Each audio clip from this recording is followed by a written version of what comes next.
Can you kind of like walk us through like how do you build a relationship with the customer? Like, I don't know, with more detail.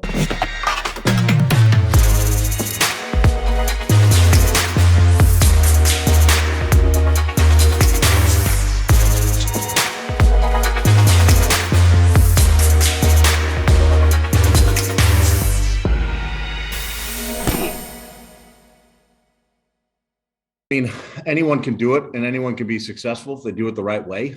You got to be willing to work really, really hard.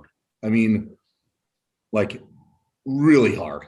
At least the first couple of years we were working 15, 16, 17-hour days, just grinding to get the freight moved and get the customers. I mean, that's the hardest part is getting the customers. Rent's due every day, whatever the saying is, right? And Yeah.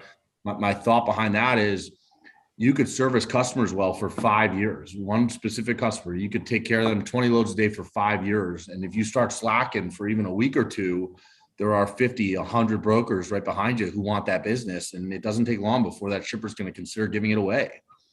Pay attention to what other companies are doing and figure out how you can do more.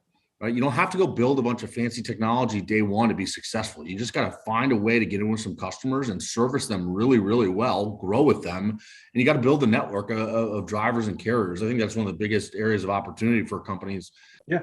Yeah. Well, I mean, the first part is that initial reach out, the email or the phone call. Like, what was your reason for reaching out? Is it because you're a transportation company and you want to move loads and you got a really good track and trace team? Like, are you talking about all the things that we all do? Like, that people will just say, yeah, my current broker does that too. They can give me tracking updates 24/7 as well. Like, you got to make sure you're not trying to sell yourself in a way that you can get pigeonholed and hit a brick wall, because you'll have nowhere to go then when they tell you, your prices are a little high, Jay. Like 25% higher than the people I'm using right now. So I find you got to use an approach that's going to allow you to negotiate and have further conversations and take the sales cycle further. So the approach I've always believed in is I go in with my needs and not so much theirs. But because I've done the homework on the clip, I'm going to position my needs in the best way possible that I think it's going to meet their requirements and what they need. But it's about me. I have 4 trucks in Farmersburg, Indiana, every Tuesday and Thursday. You have to have a genuine level of interest in whatever niche you're carving out. And you have to have some carve out. Yeah. If you're some generalist and you can read all the sales books in the world, but if you're just kind of regurgitating this stuff and it's more of this rote memorization versus pattern recognition, you're gonna get stonewalled. Yeah. Nothing's gonna happen. You may get some deals, but so you gotta find something you can really connect with, because whether you like it or not, or whether you're aware of it or not, the other person will feel that. Mm-hmm. So whether it's me, first job out of college, I owned a vending route, and now as a freight broker, I'm calling every vending machine manufacturer and distributor, and I'm speaking that language, and I'm talking about the coin mechs, and I'm talking about the distribution routes and who owns what. Yeah. And that makes a difference. You still have to have all the fundamentals. You still have to have a good team. You still have to have good service.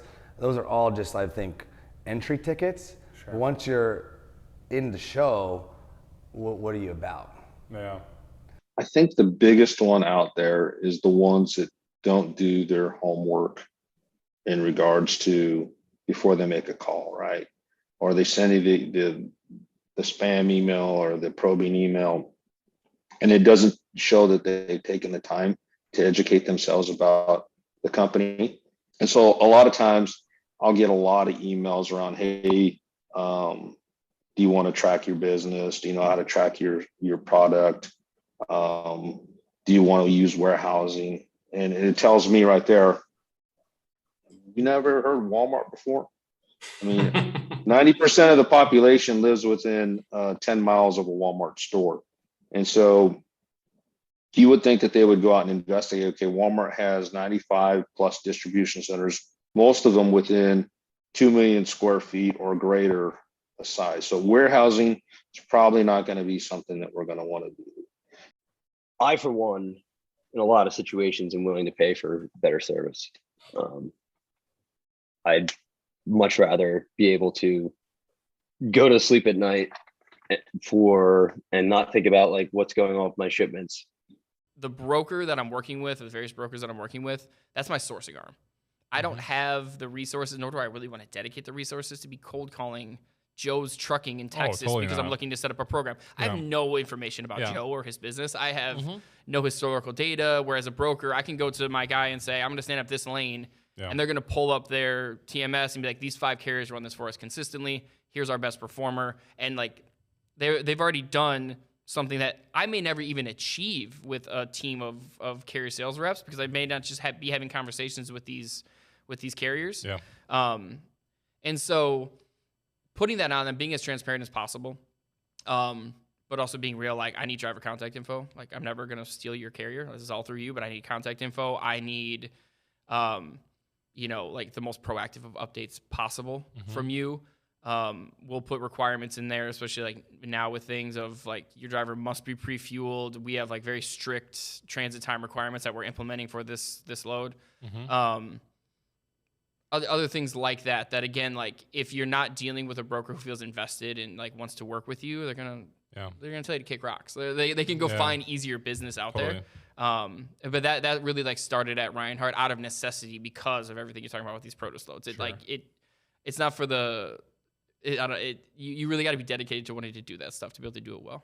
It doesn't necessarily look good, but our customer base are the SMB, the small and medium sized businesses. And the greatest thing about being small is that you can just make more sales calls and go after, the guys that don't necessarily get called on by the big guys. So that's kind of our saving grace, and like kind of lets us write our own destiny.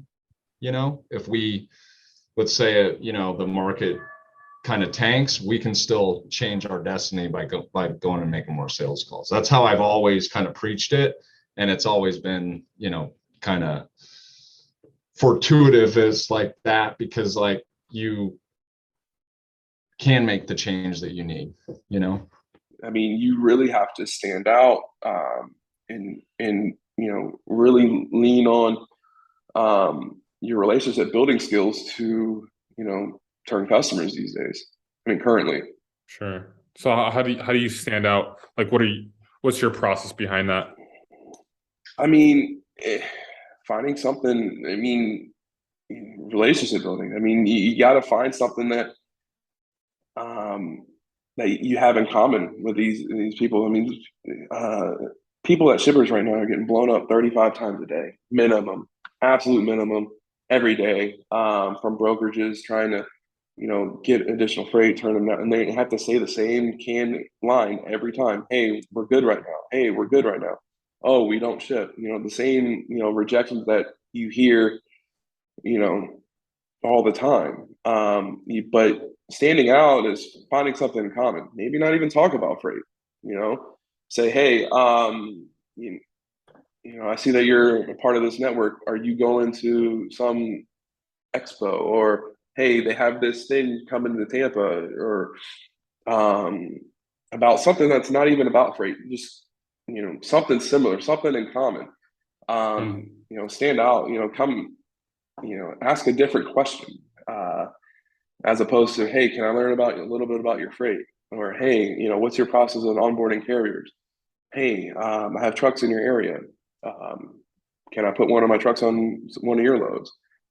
Standing out and saying something different other than that goes a long way. And trying to build an actual relationship. So a lot of our early customers, it was really about, hey, we move, we specialize in this niche, this open deck market, right? That's the first key differentiator.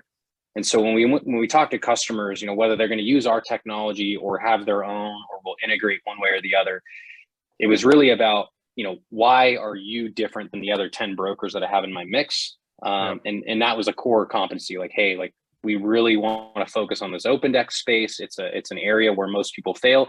Not fail, but it's an area where most people just don't have a lot of resources, and it's not worth it to most big companies. And What we found is customers agree. You know, when you go into a shipper, you know, when we go into a shipper and we tell them our story and why we're here and why we play in these certain niches, they almost always agree. And that's really the biggest piece.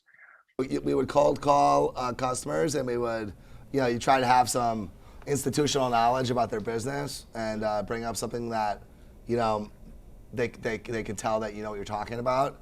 And then once you get someone's attention, you just have to convince them to give you one shot.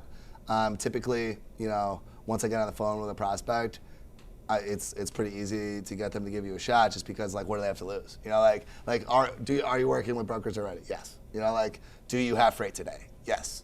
Why don't you give me one load and let me show you what we can do? Yeah. Show you what it's like to work with Edge. You know, show you what, you know, the future of freight looks like, and, you know, how good this business can be.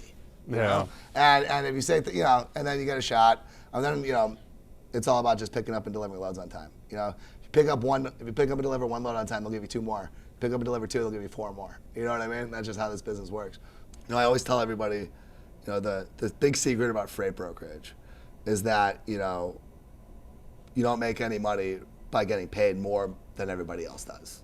Like, customers don't just pay certain carriers or brokers more than they pay everybody else. Like, there's a built-in market there that dictates what the rates are, right? Mm-hmm. And same thing, you don't just magically have trucks that pick up and deliver loads with excellent service for below market rates. That's just that's not a thing, you know? So if you can't make money by getting paid more than everybody else, and you can't make money by paying less than everybody else, like, how do you make money, right? And the answer is by making less mistakes than everybody else. It's by getting it right the first time, and not having to change your plans, bounce loads, recover loads, take a contract load and book it in the day of market, you know, or whatever, right? That's how we lose margin.